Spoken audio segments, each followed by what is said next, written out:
Next stop, law school.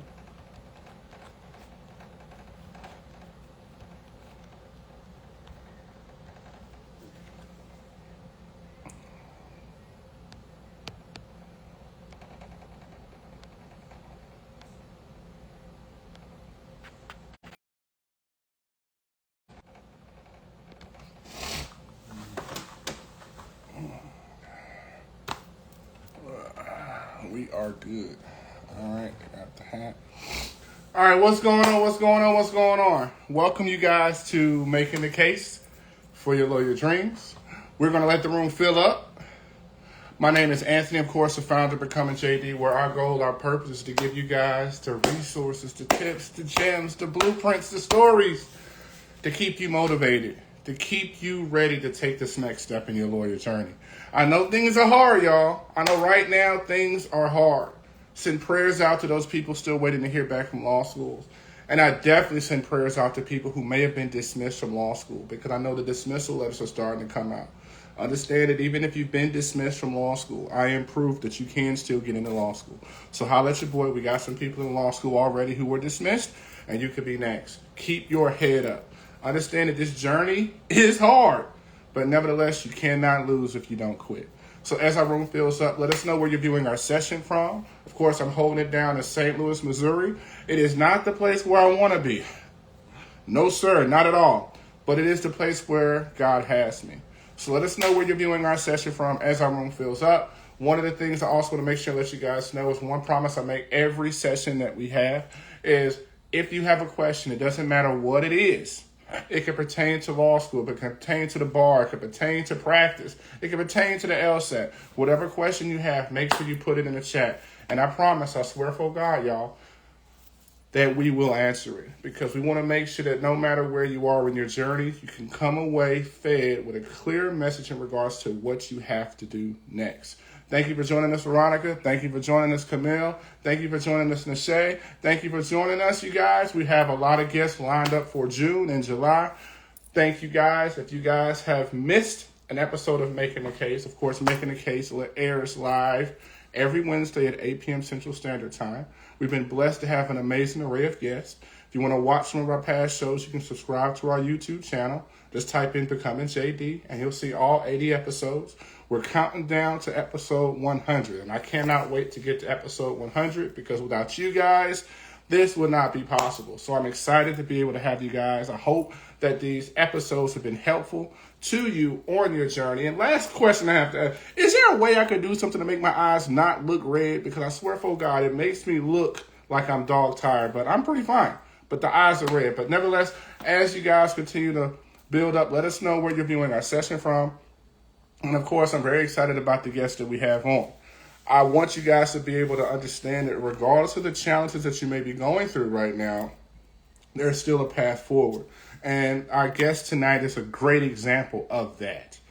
Literally a great example of that. When I talk about sis put in that work, and now she's reaping the rewards for it, finishing up her first year of law school, about to do some clerkships and summer classes, and is going into her second year of law school. So I want you guys to hear these stories. It's very intentional in regards to the guests that we have come on our show, because we pick guests who look like you, who are going through the same situations that you've went through, and they've overcome them, as proof for you guys to realize that no matter what challenge that you're going through, there are examples of people who've gone through it, overcome them, and doing exactly what you want to do. So make sure you lock in to this session with our amazing guest, Neche Williams.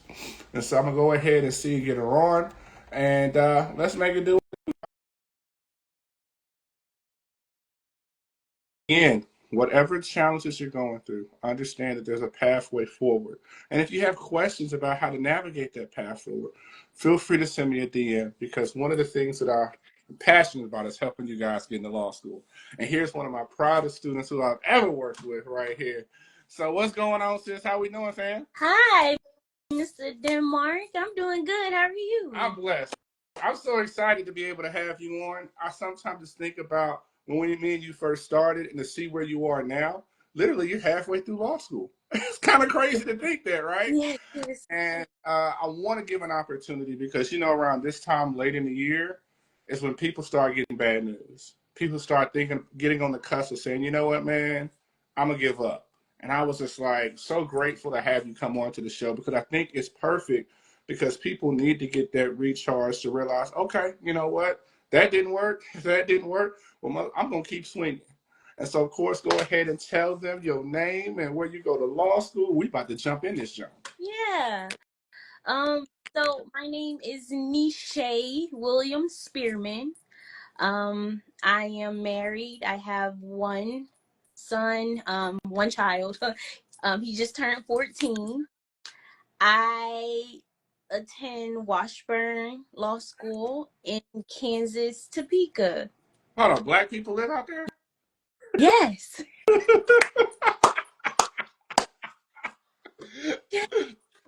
And my next door neighbor is an older gentleman. Him and his wife, they are retired and they are the sweetest. Black. And the thing that's amazing, I say that as a joke because I know, of course, some of my girls at school. But the thing about it is the value of being able to step out your comfort zone. Now, of course, you know, every time I feature you, will always have the Mrs. Officer song in the background. So go ahead and let them know why I be putting that song in the background. Tell them about that story with the mace. Oh, the pepper spray. Yeah. So I actually went into law enforcement back in 2013, and I was in the police academy, and I was so afraid of being pepper sprayed. Oh my goodness. And I was pepper sprayed. I had to fight through it. And what was so amazing about that experience was it took me less than 15 minutes to recover. I think even shorter time span because I was just so calm and just basically embraced that pain. And my classmates couldn't believe it. They were like, "What are you doing? Like, it's somebody that got sprayed over 30 minutes ago, and they're still over there jumping and hollering." So I kind of took the initiative and started to help my classmates also quickly and help them with their breathing and they got through that pain as well in a short amount of time. So I'm very happy about and proud of that moment in my life. And y'all, this is a story that she shared in her personal statement too. And tell her, what was the nickname you got from doing that? Pepper spray. Spray. Yeah. And so I share that story, you guys, because oftentimes people think that there's supposed to be a certain direct path that you got to go to law school. Nah, the paths are all over the place. The thing about it is also being able to showcase the skills, the willpower, and the resilience and the character in any walk of life that you're going through. Now, oftentimes, I think what's crazy, sis, is like people now look at you and they be like, "Oh, I guess she got it easy. I bet it wasn't easy for her." But let's go ahead and go down memory lane for a second and tell them a little bit about your lawyer journey because sis had to stay 10 toes down. Nothing was gifted at all. It was not. Whew, it was a fight. It was a fight. Oh my goodness. And I'm getting a little emotional about it because it seems like so long ago, but at the same Right. time, you know. Uh, so I actually started in 2021. That's when I actually started to follow your page. And I listen, y'all, his programs are amazing. Please invest in yourself and take advantage of the gems that he had. Listen, I didn't even complete his program like I was supposed to, but I was uh, down. You know what I mean? Yeah.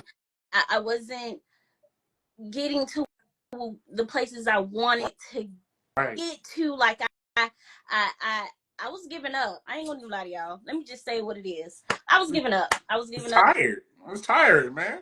I don't want to do this no more. This is too much. And I say this all the time, Mr. Denmark. I am so thankful for how you continue to check on me. And that was just like that little reminder, like, girl, get up.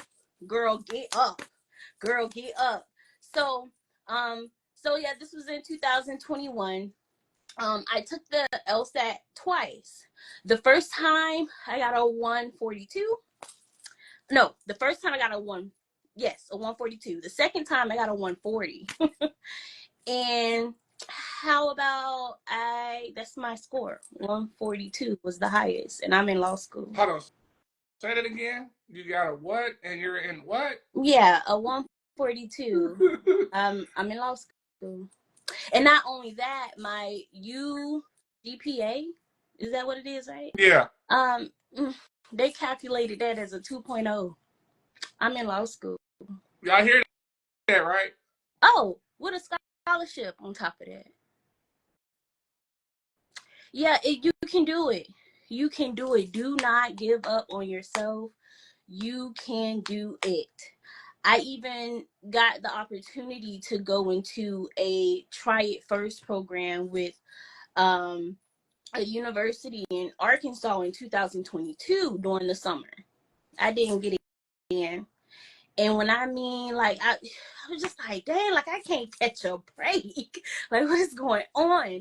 But I continue to press forward and believe in myself that I can do this. I can do this. And listen, I finished my undergrad in 2018. I went ahead and did my master's because I thought, my GPA is not the best. So let me go ahead in the meantime while I'm waiting on these acceptance letters. Let me go ahead and get me a master's to make me look a little bit more, presentable, more like, okay, she got through the master's as well. She can do the law school. And I think that was a great benefit to do that in my circumstance.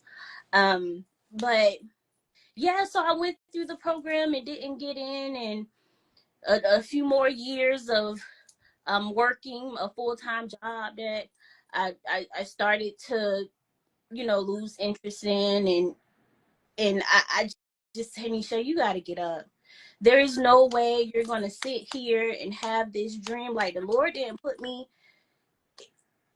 to have this dream for no reason, because it kept eating at me. Anytime I'm just gonna give up, it comes back up some kind of way. Okay, Lord, I'll go and do something, then I'll get down again. Like, I'm telling y'all, it was a roller coaster for years. And I'm just so happy that I continued on and I persevered, and through the help from Mr. Denmark, that kept me encouraged even during those times. Like, I'm happy. Even though law school is hard, that thing is hard. Let me tell y'all. It's hard out here. But I am so happy and just so thankful to be here, because it's all the opportunities that are coming my way. Ooh, that's another thing. Where you at, NFL? Oh, okay.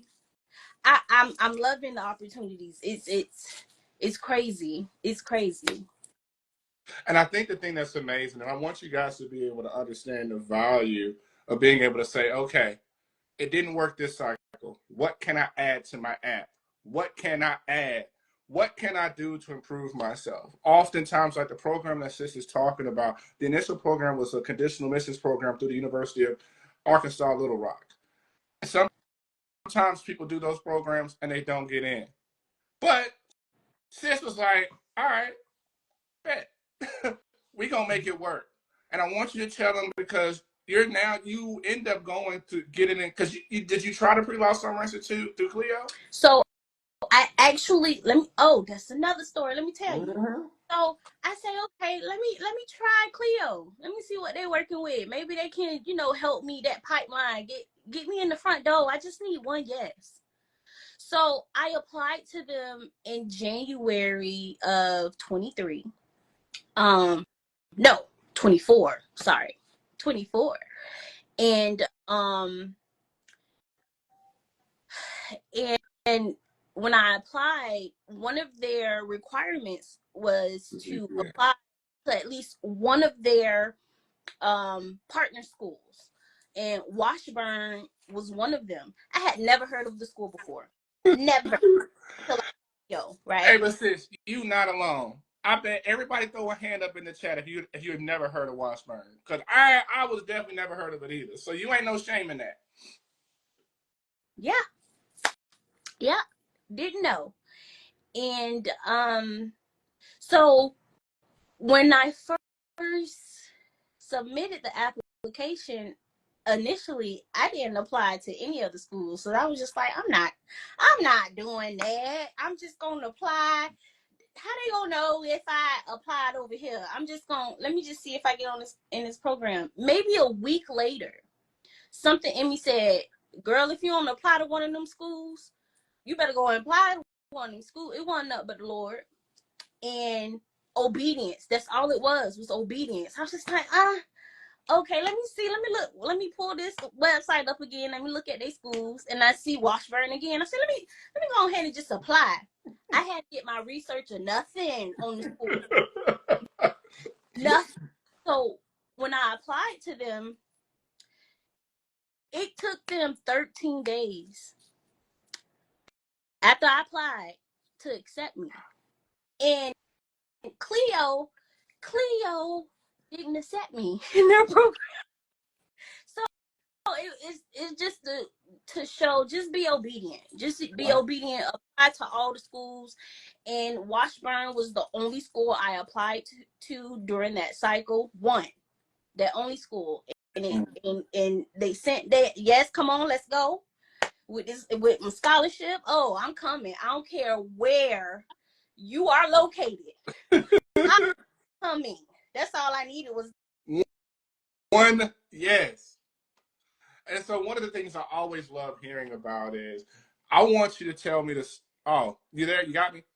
Yeah, I want you to tell me the story of when you told your husband you got the acceptance. Oh, good. Boy. And then had to tell him, well, it's in Kansas, babe. Oh,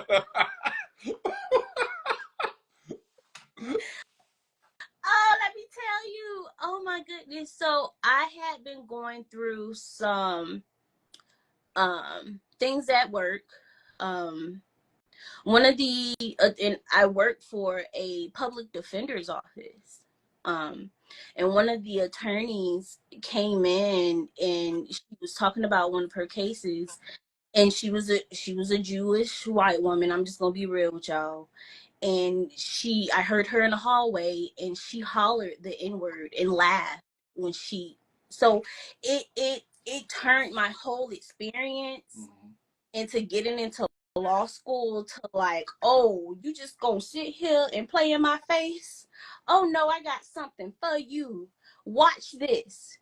I'm gonna show you what that person is that's coming out with what you saying. I'm gonna show you exactly. Okay, so and at the time I was the only brown person in the office. So yeah. So anyway, so going through that, I actually was having a really bad day the morning before I got the acceptance, and I was tossing and turning, and I was just not happy with where I was working, And I just remember it was a Saturday morning. They sent the email like maybe 11 p.m. the night before, so I was asleep. Yeah. When I got up in the morning, I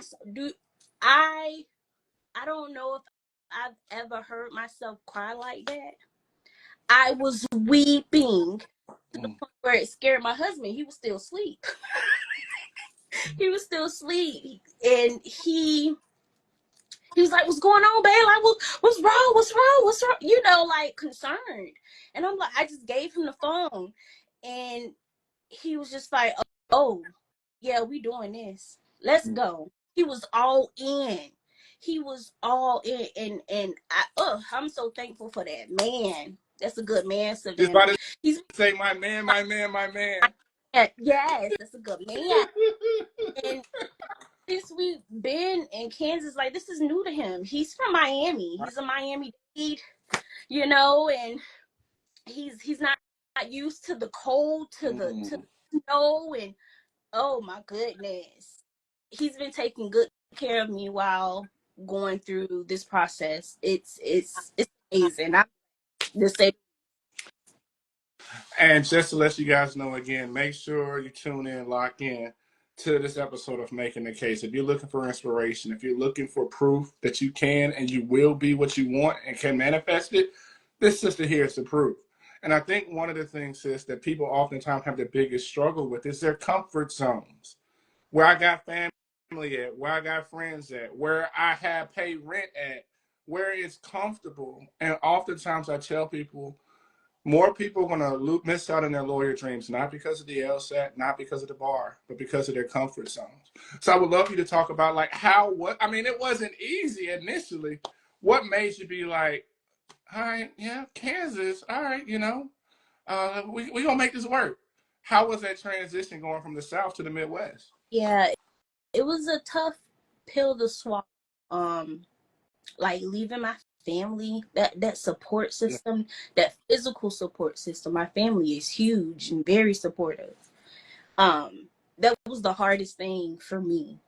And the support didn't change. They're still, behind me and cheering me on, and yes, we got this, and they're already introducing me as their lawyer. I'm like, not yet, but it's getting so I can say that was the tough part.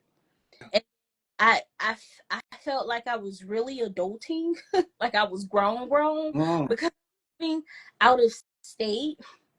So we were in this big truck, this big pickup truck. We had our car on the back. I'm driving this big old thing.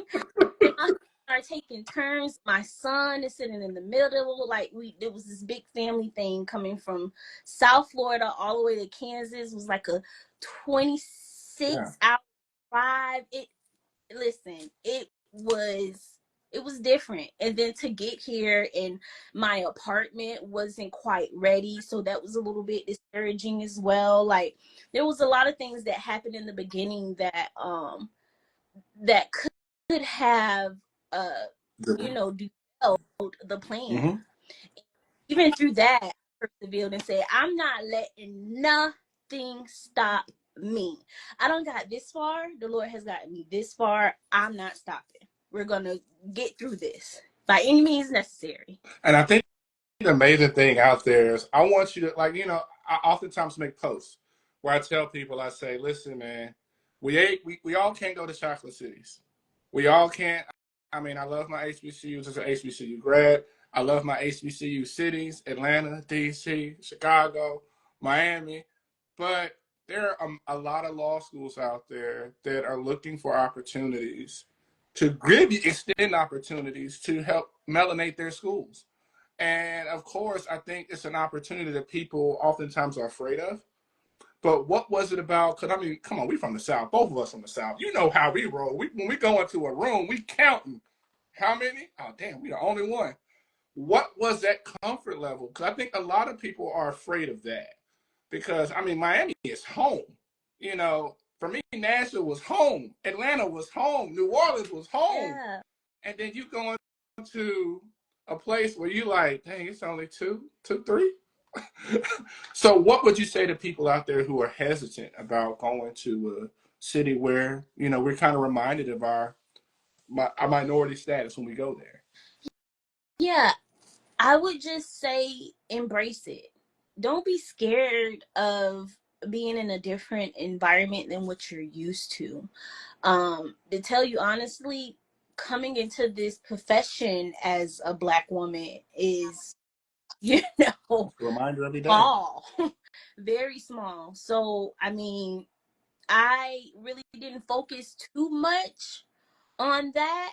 However, Washburn does a very good job at making sure that everyone feels welcomed and that they're cared for, and that it's all of us or none of us type deal. So I really respect their mindset and their That's when true. it comes to that. Now, I will say that my class in particular is basically the largest class of brown skinned people. So they're Melanated, blessed, rich. yeah. So they're coming along. We're coming. We're here. Yeah. We're here. And so Washburn is definitely something that you should think about. Especially, they have this program called the Third Year Anywhere, to where I could move back home in my third year Mm. and finish my last year at home. And I'm looking forward to that because this snow, I don't know. And just to give Washburn some more props, I mean, like literally, sis, in your class, you had a whole connection of people that you already knew going in. Washburn and several other schools in rural areas, they have made a commitment to diversity. And I'm sure, and they have a pipeline. There's a pipeline of Black students going to Washburn Law School from all over the country. Mm-hmm. I mean, we got our girl in Atlanta, we Mm-hmm. got folks in South Carolina, we got folks in Cali, we got folks, and so the thing, folks in New York. And so I want you guys to realize the value of opening up, expanding your options. Sometimes it's not your LSAT. You just need to find a school that's going to align with you and give you the support that you need. Now, sis, all right, we got all this build up, right? We done been putting in this work. We've been applying for years. And then bam, we got the acceptance. We done brought the whole fam down to Kansas, right? Then we got to go to class. Tell us about that first day. Because that was so scary for me. Yes, it is. I was nervous. Oh my goodness. I couldn't stop shaking. And then Washburn recently just opened a new building, and the building is kind of intimidating. It's beautiful, but it's just, I'm walking up into this big building on this staircase, and I'm I started to feel like, am I supposed to be here? Yeah.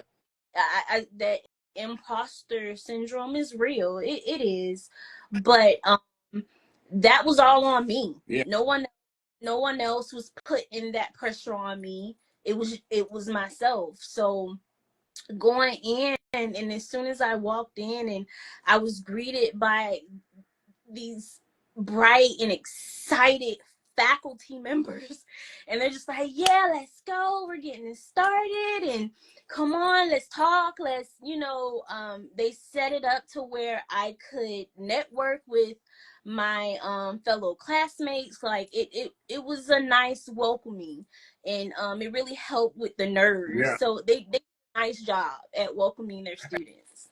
And the thing I want to let you guys know is there are different types of law schools out there, but you have to be able to find the law school that is for you. There are some, of course, that have like stadium-like seating. If that's an environment that you thrive in, then that's fine.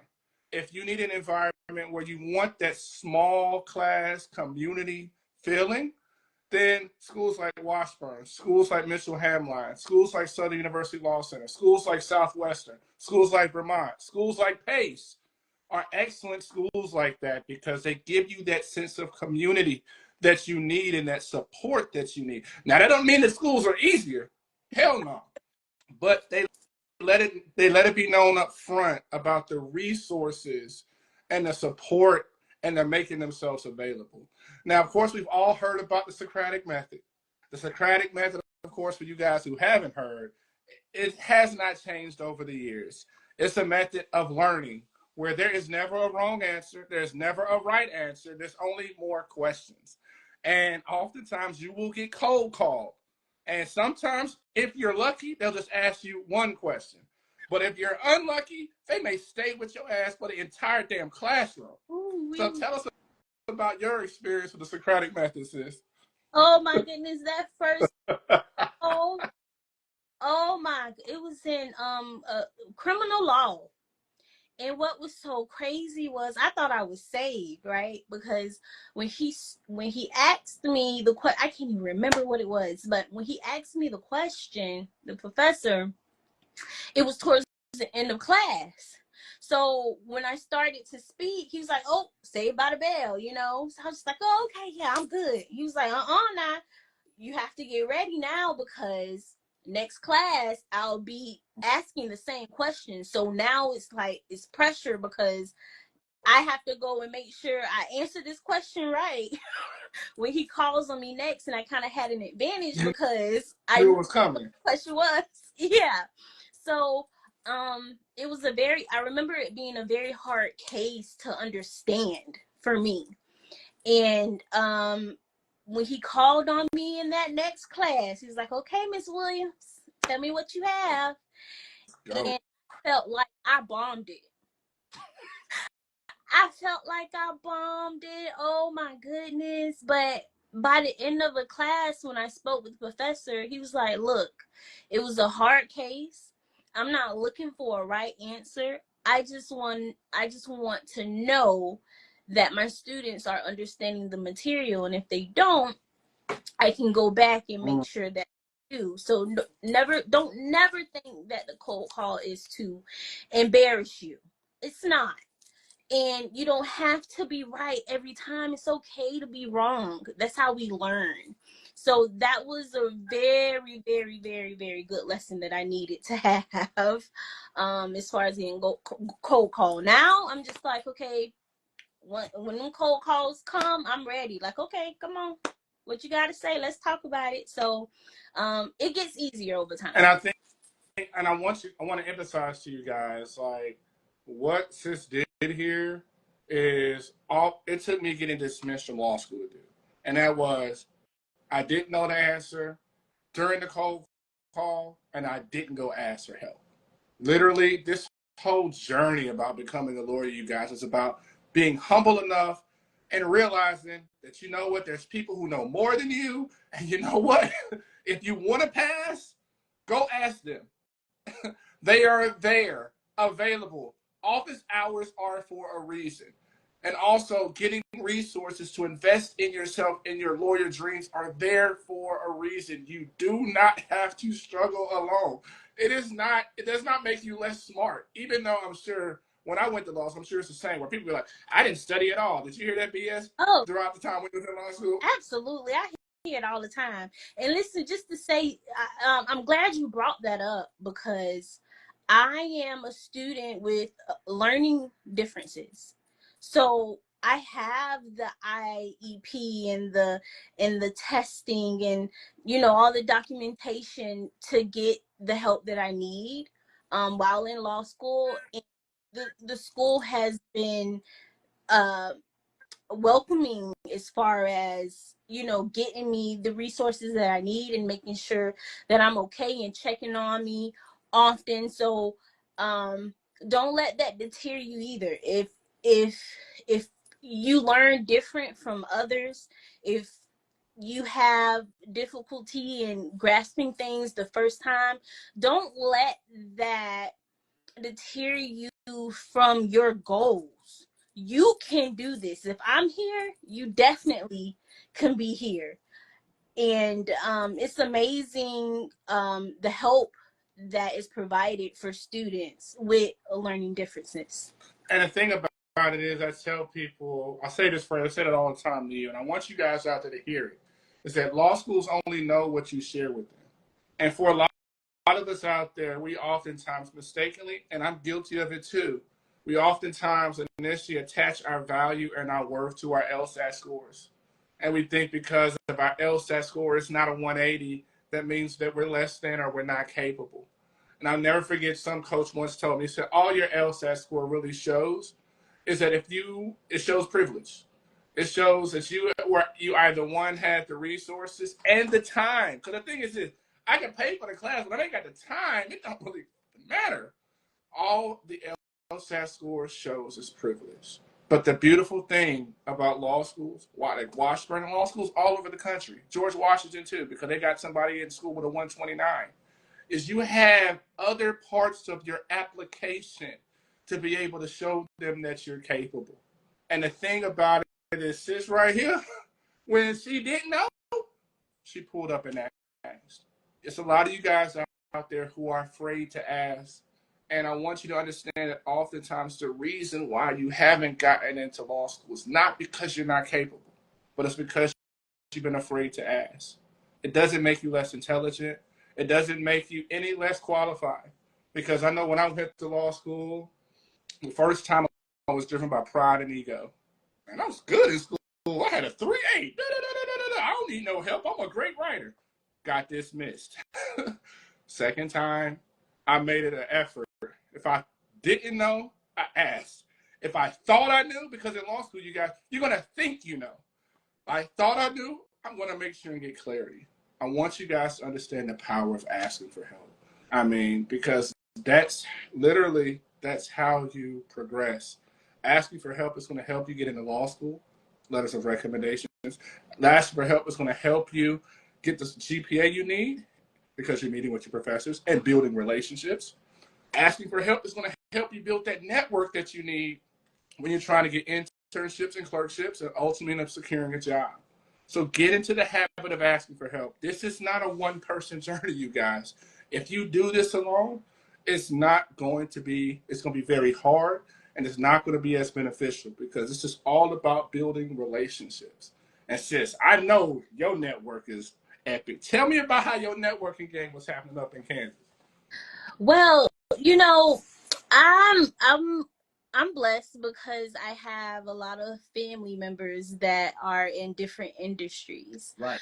So, um, a lot of I haven't been really able to network as much as I can't. I want to in Kansas, but I have connected with professionals in entertainment, in sports, and that's what my interest is. So that's been amazing. You know, the Kansas City Chiefs are not too far from here. They, Ooh. there's the soccer team as well. Yeah, yeah. I believe there's a hockey team as well.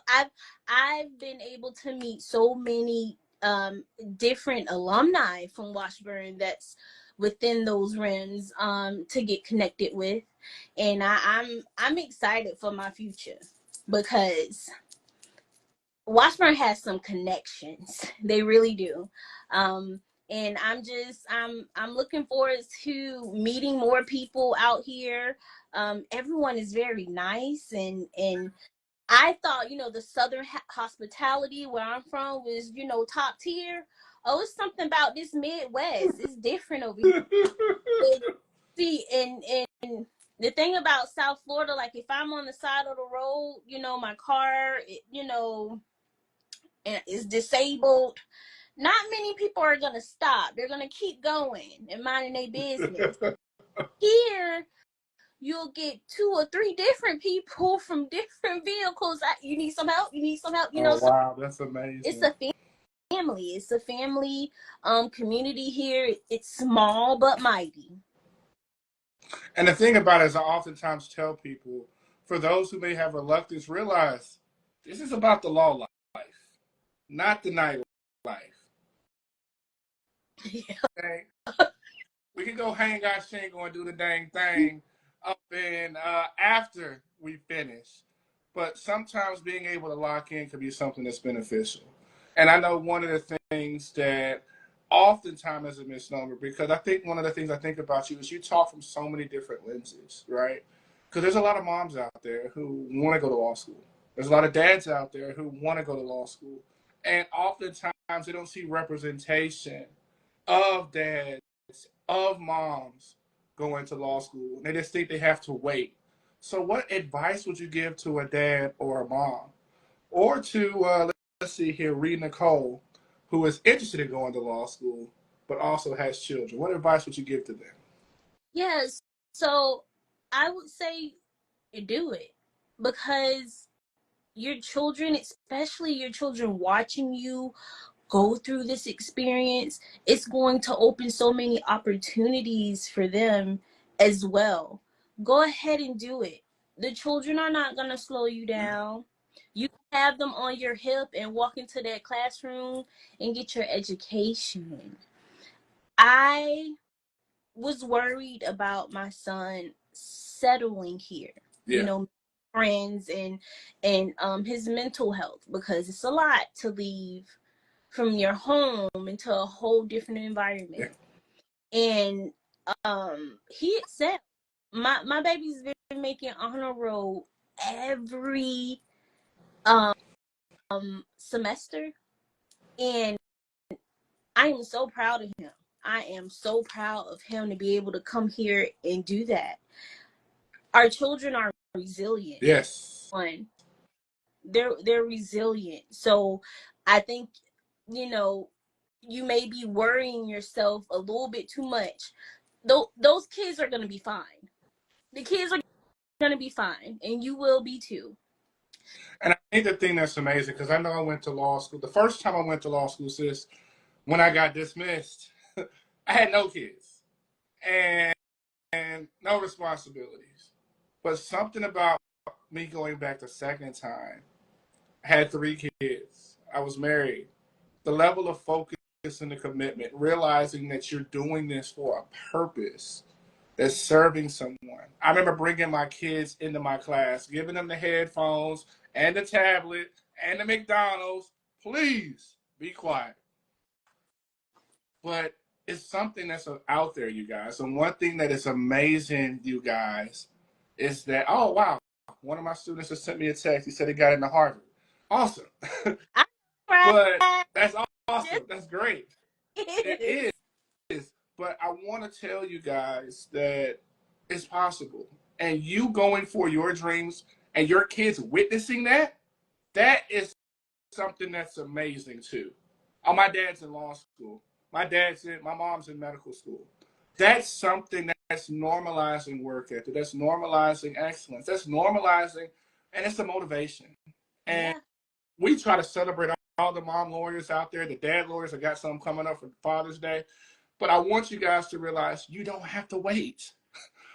And the great thing is that law schools also provide loans and also grants to help you pay for childcare. And in some instances, in some law schools, they actually have childcare at the freaking law school. Yes. So understand that all these things we see as barriers are really blessings and things to help motivate you. Because I tell you, when you're just doing it for yourself, you can motivate yourself. But when you know that you're doing it and there's somebody else who's looking up to you, whose life you can directly see that you're going to impact and change, it just gives you that extra push on those nights when you get tired, when you get exhausted.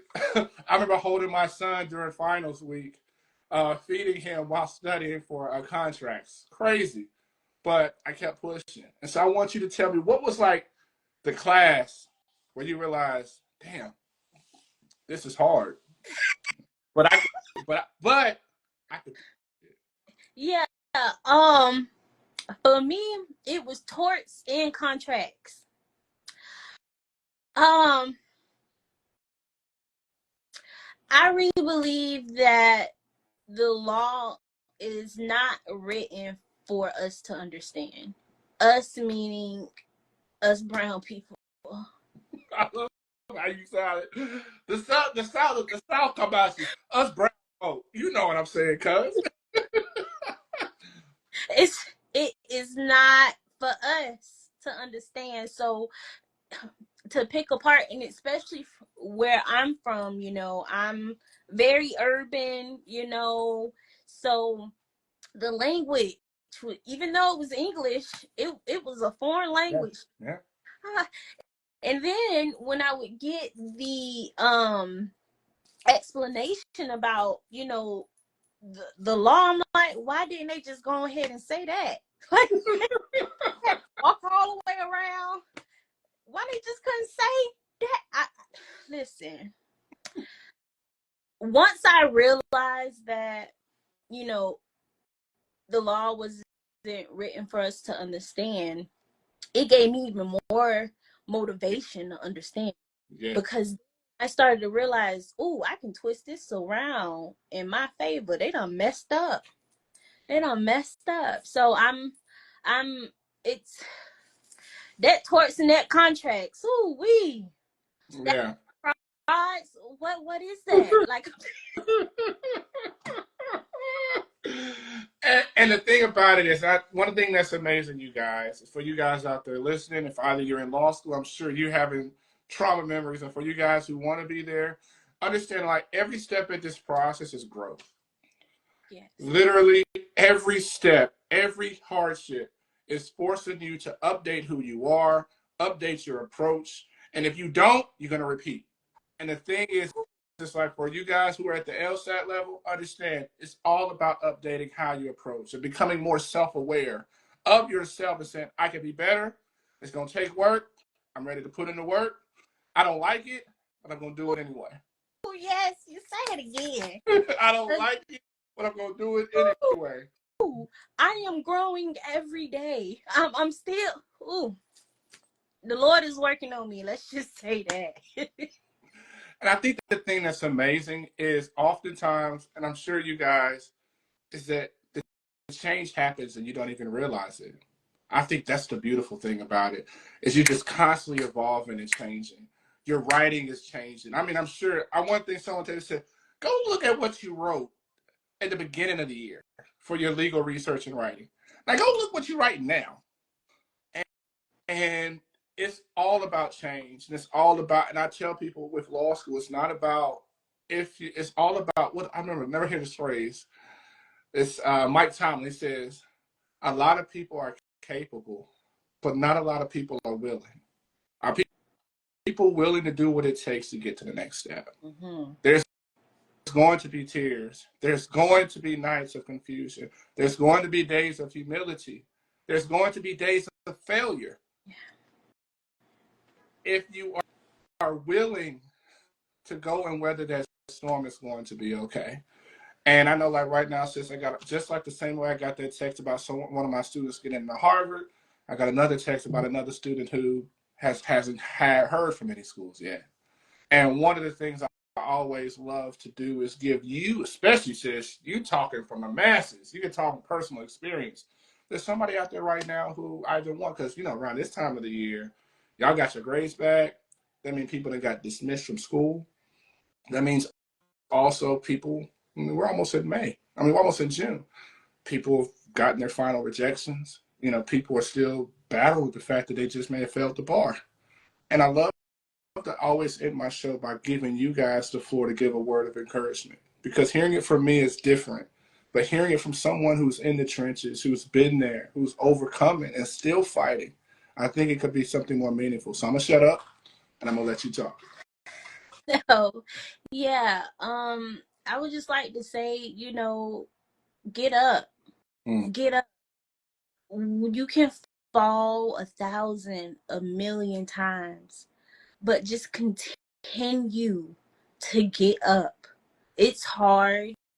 I know the depression, the mental health, it really messes with the mind when you're not where you want to be. But let me tell you something. The Lord would have not put it on your heart to be an attorney if it wasn't meant to be. Keep going. His time is divine. You can't go off of your understanding. Let him work. As long as you're doing what you're supposed to be doing and you're being obedient and you're doing the work, because you can't ask for something and not put the work in. And listen, I learned my lesson, because I would be so upset with myself, but then I would have to question myself and look myself in the mirror. Neche, are you doing what you're supposed to be doing? I've had to check myself many a times. Even just a couple of days ago, I just started summer classes, and I'm like, again, like I wanted a break. Wanted a break, but I have to keep going. There's no breaks. Get up. Keep going. Push forward. You can do it. You hear me? You can do it. If I can do it, that 2.0, that 142, if I can do it, so can you. So can you. It's there. It's just waiting for you to come and walk up to it and take it. My grandmother sent me a song yesterday. She's so funny. I was a little, I was a little down a couple of days ago because my financial aid wasn't looking right. And my grandmother told me, she said, be obedient, go up there and figure out what's going on. And I was obedient. I went to go figure out what was going on. And maybe 2 hours later, the director of financial aid emailed me directly and said, here, it's approved. You good. You know what I mean? So God is good. If it's for you, it's for you. Can't nobody take it from you. So if you're getting the rejections, so what? Keep going. Keep Say applying. that again. If you're getting those rejections, so what? Keep applying. Move on. He got something good for you. I didn't even know about Washburn. Who are they? I thought that was mouthwash when I first saw it. What? You know, his timing is divine. It's on his timing, and he's an on-time God. He's an on-time. So you're going to get where you need to be in this journey when he says it's time. You continue to do the work, and you'll get there. I promise y'all, you will get there. Thank you for having me on. This was amazing. And for any of you guys who may have missed Bible study and may have missed the word from Bible study, I hope y'all just got it here from this evangelist / lawyer in training right here. And I hope you guys really take in her story. If you guys just joined, I'm gonna post it immediately afterwards so you guys can listen and lock in. Sis had a 142. Sis had a 2.0. Got into law school, and is now going into her second year of law school. If you want it, you can have it. Everything at the end of the day, it comes down to you. When you get a rejection letter, that means that I have to grow somewhere. Yeah. Add value somewhere. Is it going to be hard? Hell yeah. But I end by saying it, but I think you're worth it. But it only changes when you believe you're worth it. And so, you guys. Go get that blessing. You heard that? Go get it. Just put your IG handle in the chat real quick because I want you guys to be able to reach out to her if you have questions. Listen, man, one of the reasons why we do this show, you guys, is to normalize the struggle. The struggle is a part of the process. It does not mean that you're not going to be a lawyer. If, in fact, you're struggling, that means that you're growing. That means that you're making the next changes to take the next step in your journey. Sis, I want to thank you so much for coming on to the show and sharing your story. And I also want to congratulate you on finishing the hardest year of law school. Oh, we thank you. Literally, as soon as I said it in my head, I heard the song Survivor. I will survive. I'm not going to sing, but you know what I'm saying. I'm not going to stop. I'm going to work harder. So you already got people just trying to connect with you right now. Risa Manette says she wants to connect with you to ask some questions. Asking questions, you guys, is the key to you taking the next step in your journey. Do not hesitate to reach out to me. Do not hesitate to reach out to any of our past guests. Do not hesitate to reach out to anyone. Realize you are not alone on this journey. What you're going through, other people have overcome, and they're willing to help you do that as well. We're sending nothing but prayers and positive vibes your way. And whenever you have doubts about if you can make it, this is the proof that you can. Sis, I'm proud of you. And I cannot wait to embarrass you when you graduate from law school. Because I definitely got to come down there because we got like 4 or 5 of y'all down there now. Yes. So I'm definitely going to, and it's 4 hours away, so I'm going to have to roll up. So you guys, continue to fight for your lawyer dreams. Again, thank you guys. We'll see you guys same time every Wednesday at 8 Central Standard Time on Instagram Live. And of course, you can follow us on YouTube, BecomingJD, and check out some of our past episodes. We'll be uploading this in the next 5 to 10 minutes. Peace and blessings, and thank you again, sis.